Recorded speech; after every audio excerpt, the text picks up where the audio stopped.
Hello everyone, welcome back to my channel Pooja Janu sisters 8686.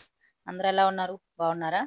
ఈరోజు ఈ వీడియోలో గుత్తి వంకాయ కర్రీ చాలా ఈజీగా టేస్టీగా చేసేసుకోవచ్చు.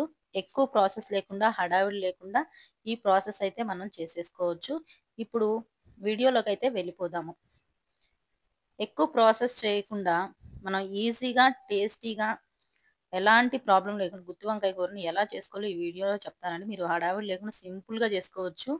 ఈ వీడియోని ఒకసారి పూర్తిగా అయితే చూసేసేయండి.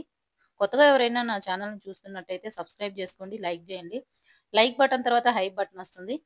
హైప్ ఇచ్చారంటే ఇంకొంచెం రికమెండేషన్ అవుతుంది. సో, వీడియో ప్రాసెస్‌లోకి అయితే వెళ్ళిపోదాం. ముందుగా ఒక కడాయిలో ఒక గుప్పెడు పల్లీలైతే వేసేసుకొని చక్కగా ఫ్రై చేసుకోండి. ముందైతే మనం మసాలాలు ప్రిపేర్ చేసుకుందాం. మసాలా ప్రిపేర్ చేసుకొని పక్కన పెట్టుకున్నాం అంటే చాలా ఈజీగా ఉంటుంది ప్రాసెస్ కూడా.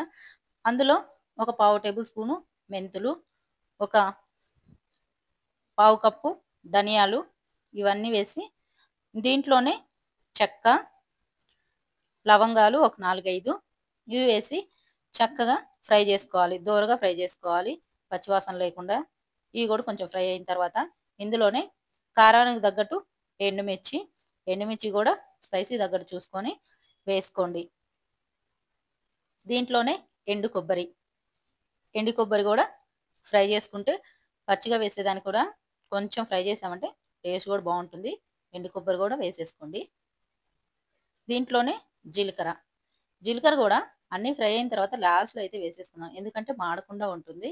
సో జీలకర్ర కూడా ఒక టేబుల్ స్పూన్ వేసేసి ఫ్రై చేశాను.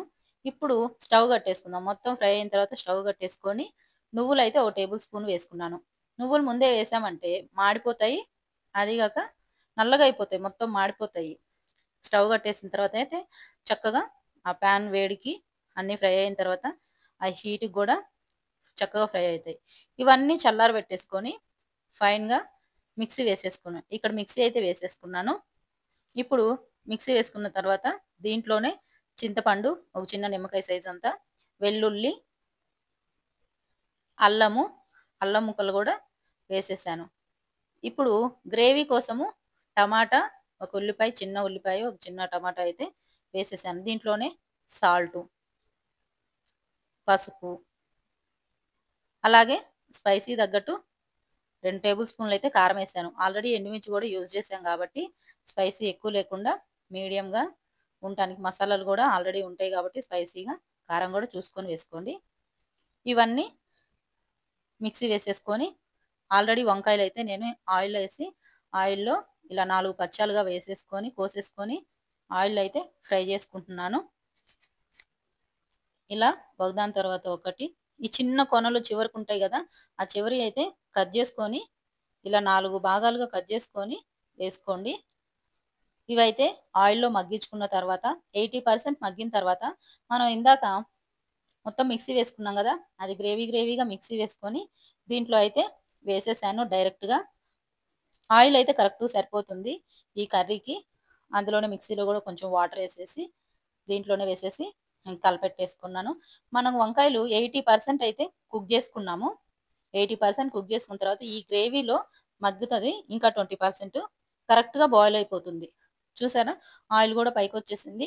మగ్గించుకున్న తర్వాత మొత్తం ఒకసారి ముక్క అనేది చిదిరిపోకుండా చక్కగా కలిపెట్టేసుకోవాలి. ఆ వంకాయ పీస్ అనేది చిదిరిపోవద్దు. చిదిరిపోకుండా ఒక్కొక్క పీస్గా కదుపుకుంటూ పక్కకు అనుకుంటూ ఆ గ్రేవీ కూడా కింద కొంచెం గ్రేవీ మొత్తం కిందకుండి పైన వాటర్ వాటర్గా ఉంటుంది. మొత్తం కలిపేసుకుంటే పర్ఫెక్ట్ గ్రేవీ కూడా మనకి తయారవుతుంది. మిగతా 20% కూడా ఇది బాయిల్ అయ్యేటప్పుడు వంకాయ అయితే కుక్ అయిపోతుంది. చాలా ఈజీగా పర్ఫెక్ట్గా మనం వంకాయ మసాలా కర్రీని మీడియం ఫ్లేవర్లో, ఎక్కువ స్పైసీ లేకుండా అలానే తక్కువ స్పైసీ లేకుండా కరెక్ట్ గ్రేవీలోకి అయితే చేసేసుకున్నాము. వంకాయలోకి గ్రేవీ కూడా చక్కగా పోతుంది. అన్నంలోకి చపాతీలోకి కూడా బాగుంటుంది. Thanks for watching. Subscribe. By.